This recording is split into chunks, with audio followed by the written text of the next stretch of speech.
Saya yakin sangat-sangat yang tuan-tuan, puan-puan kenal Syekh Abdul Qadir Jailani. Betul tak? Saya nak kongsikan satu kisah yang sangat menarik berkenaan dengan Syekh Abdul Qadir Jailani. Yang mana berminat, tunggulah dengar sampai habis.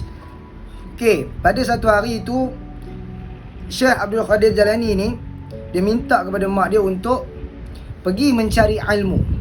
Lalu pesan mak dia adalah apa? Teruskanlah berkata jujur dalam setiap patah perkataan yang keluar daripada lisan kamu, wahai anakku. Lalu Syekh Abdul Qadir Jailani ni, dia siapkanlah barang-barang dia, iaitu kitab-kitab dan sedikit wang. Sedikit je duit mungkin dalam, wallahu alam, Allah lebih mengetahui, mungkin dalam satu kantung, senang ceritalah kan. Lalu perjalanan dia menuju ke Baghdad. Dalam perjalanan tersebut, datanglah perompak, pencuri lah senang cerita. Dia nampak seorang budak yang berjalan menuju ke Baghdad. Diorang ni pula dalam masa yang sama sedang mencari mangsa, kan.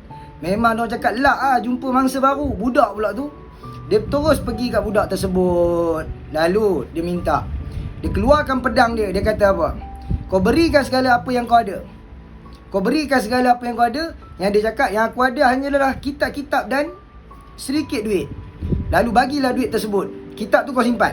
Biar kurang macam tu lah, kita guna bahasa kita lah kan. Lalu Syekh Abdul Qadir Jailani, dia bagilah duit tersebut tanpa ada sedikit pun wawak sangka. Maksudnya dia bagi tu tak ada rasa apa-apa pun. Dia bagi, dia ambil. Orang tu terkejut. Bila terkejut, dia ambil lah kan, Allah kan. Dia ambil, dia dengan kawan-kawan dia pun jalan. Bila jalan tu dia macam rasa tak sedap hati. Kenapa budak ni macam tak mangsa macam sebelum ni? Mangsa sebelum ni diorang akan menangis, ada yang akan meraung, ada yang takut, ada dan sebagainya. Tapi yang ni lain. Yang ni dalam keadaan tersenyum, dia bagilah duit yang dia ada. Lalu dia patah balik. Ketua perompak tu patah balik. Dia pergilah kepada budak yang nama dia adalah Syekh Abdul Qadir Jailani ni. Pergi saja, dia bertanya, "Hei budak, siapa nama engkau?" Nama aku adalah Abdul Qadir Jailani. Lalu, apa tujuan kau datang ke Baghdad? Tanya perompak kepada Syekh. Lalu Syekh Abdul Qadir Jailani berkata apa, tuan-tuan dan puan? Aku nak pergi ke sana untuk menuntut ilmu. Dan di sana diceritakan banyak ulama-ulama yang besar yang aku boleh bergurukan.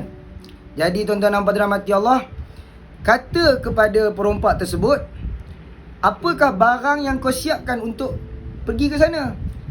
Sekarang ni yang ada hanya kitab. Hanya ada kitab saja. Lepas tu perompak tu cakap apa? Kenapa kau bagi duit tu dekat aku, sedangkan kau hanya ada kitab saja? Macam mana kau nak makan di sana? Macam mana kau nak survive di sana? Lalu Syekh Abdul Qadir Jailani cakap apa? Yang ni memang betul-betul menyentuh hati kita. Dia cakap apa, tuan-tuan dan puan? Kerana Tuan lebih memerlukan, jadi saya beri kepada Tuan. Terkejut tuan-tuan dan puan. Geng-geng perompak tu terkejut. Lalu dia cakap apa? Engkau lagi lebih memerlukan. Mak dia berkata, dia cakap apa? Mak dia pesan, dalam perjalanan tersebut teruslah berkata jujur dalam setiap lisan yang kita keluarkan. Perkataan yang keluarkan daripada lisan kita. Lalu bila kata Syekh Abdul Qadir Jailani, kau tak nampak ke banyak harta yang aku telah rompak? Dia tunjuklah harta memang banyak bertimbun, tuan-tuan dan puan. Lalu kata Syekh Abdul Qadir Jailani, sesungguhnya setiap apa yang engkau ada, harta yang kau miliki, akan dipersoalkan di akhirat. Bagaimana engkau mengeluarkan ataupun guna harta tersebut. Kalau guna secara yang baik, maka baiklah yang Allah akan bagi kepada kamu. Maka bila guna secara yang tidak baik, haram dan sebagainya, maka kamu akan diseksa oleh Allah Subhanahu Wa Taala sampailah habis dosa. Lalu kata perompak tersebut dalam keadaan takut, betul ke aku ni akan diseksa? Selagi mana kehidupan kamu tidak bertaubat, selagi itulah kamu akan diseksa. Kalau kamu bertaubat, maka Allah Subhanahu Wa Taala akan terima taubat kamu dan kamu bersih daripada dosa. Subhanallah. Terus geng-geng perompak tu menangis, tuan-tuan dan puan rahmati Allah.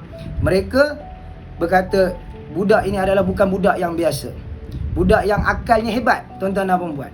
Apa moral of the story daripada kisah yang sangat singkat ni? Saya banyak ringkas sebenarnya. Kalau cerita secara detail panjang. Jadi moral of the story, Berkata benar itu tidak salah tuan-tuan dan puan-puan. Lisan kita adalah membentuk hati kita. Kalau kita banyak berkata perkara yang tidak baik, kita tak boleh cakap diri kita ni baik. Maksud saya bukan nak cakap mulut orang. Orang boleh menilai kita macam-macam rupa.